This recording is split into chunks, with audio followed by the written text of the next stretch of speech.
Hey y'all, so just a real quick little video.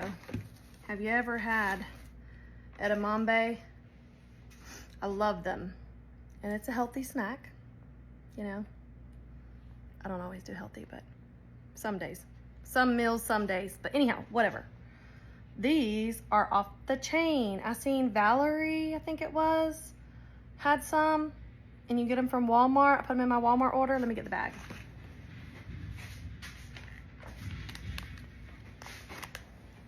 So this is them, and I put them in a microwave for 4.5 minutes, and OMG, I threw a little bit of salt. It says with sea salt, but I threw a little bit of salt on top.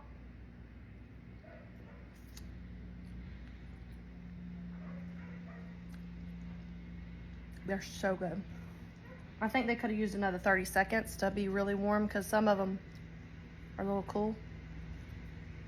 But my God, they're good. Have your little finger food or while you're eating dinner or while you're cooking dinner.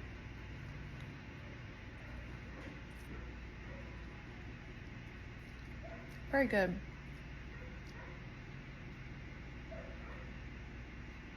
Y'all go get some. Have a blessed day. Have a blessed day.